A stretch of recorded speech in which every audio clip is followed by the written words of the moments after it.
would love to narrate this beautiful composition from my father's diary, जिसमें एक अलग ही नज़रिए से जीवन और प्रकृति के सतत परिवर्तन को परिभाषित करने का प्रयत्न किया गया है। Would like to narrate. है यही अनवरत मौसम की प्रथा, है यही अनवरत मौसम की प्रथा, कौन पतझड़ की समझ सकता व्यथा। है यही अनवरत मौसम की प्रथा, कौन पतझड़ की समझ सकता व्यथा, कौन लिख सकता बहारों की कथा। पतझड़ का दर्द क्या होता है वो अगर मनुष्य से पूछा जाए तो मनुष्य कितना भी प्रयत्न कर ले लेकिन उस तरह से डिफ़ाइन नहीं कर पाएगा। जो पेड़ की एक वास्तविक एहसास है पतझड़ के वक्त, जो पेड़ को महसूस होता है, वो सिर्फ पेड़ जानता है। मनुष्य देखता है उस पतझड़ को और अपने शब्दों में डिफ़ाइन करने की कोशिश करता है, लेकिन इसकी श्योरिटी नहीं है कि वो 100% उस चीज़ को सही डिफ़ाइन कर पाता है जो एक पेड़ ने महसूस किया है। कौन पतझड़ की समझ सकता व्यथा, पतझड़ का दर्द कौन समझ सकता है। कौन लिख सकता बहारों की कथा। और बहार आने पर, बसंत आने पर एक पेड़ को जो खुशी होती है, तो उसकी जो खुशी है, जो एक पेड़ महसूस करता है, उसे कौन लिख सकता है। एक निर्वसना हुई सकुचा रही, एक नव परिधान में शर्मा रही।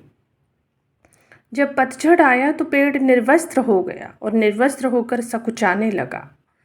एक निर्वसना हुई सकुचा रही, एक नव परिधान में शर्मा रही। और जब बसंत आया तो जो पेड़ बिल्कुल ख़त्म हुआ सा लगता था, उस पर फिर से नई कोंपलें फूटी, यानी नए पत्ते आ गए, नए वस्त्र आ गए। एक नव परिधान में शर्मा रही। एक ही संकोच दो संदर्भ में, संदर्भ अलग अलग हैं लेकिन संकोच हर बार एक सा है। रच रहा ऋतुकाव्य की अगणित ऋचा, है यही अनवरत मौसम की प्रथा। पात झड़ते और अंधड़ फांकते हैं धूल, पात झड़ते और अंधड़ फांकते हैं धूल, निकल कर नवकोपलें तब ठीक करती मूल। निकल कर नवकोपलें तब ठीक करती मूल। भूल करके सुधरना फिर भूलना, भूल करके सुधरना फिर भूलना, है यही अनवरत मौसम की प्रथा, कौन पतझड़ की समझ सकता व्यथा। एक ने उपलब्धियों की झालरें ही तोड़ ली, एक ने उपलब्धियों की झालरें ही तोड़ ली। जो पेड़ अपने सौंदर्य के चरम पर था, जिस पर कभी फूल थे, फल थे, पंछी चहचहाते थे, जिस पर कभी बहारें थीं, जब पतझड़ आया तो एक ने उपलब्धियों की झालरें ही तोड़ ली। सारी झालरें टूट गईं उपलब्धियों की। एक ने संभावनाएं रिक्तता से जोड़ दी। लेकिन जब बसंत आया, जब सब कुछ ख़त्म हो चुका था और एक पेड़ को देखकर जब ये लगता था कि अब ये कभी हरा भरा होगा ही नहीं, तो एक ने संभावनाएं रिक्तता से जोड़ दी। जब सब कुछ ख़त्म हो चुका था, असंभव में संभावनाएं देखी। कभी कभी लाइफ में लगता है कि सब कुछ ख़त्म हो चुका है, इससे आगे कुछ अच्छा कभी हमारे साथ हो ही नहीं सकता, लेकिन वहीं से एक नई शुरुआत होती है। तो जहाँ सब कुछ ख़त्म हो चुका था, सब कुछ रिक्त हो चुका था, वहाँ से नई संभावनाएं प्रकट होती हैं।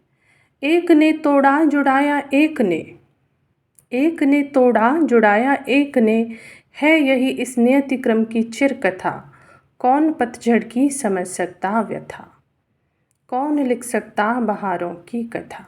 है यही अनवरत मौसम की प्रथा, है यही अनवरत मौसम की प्रथा। महत्व दोनों का ही है, चाहे बहार हो चाहे पतझड़ हो। बहार का महत्व पतझड़ के बाद ही महसूस होता है।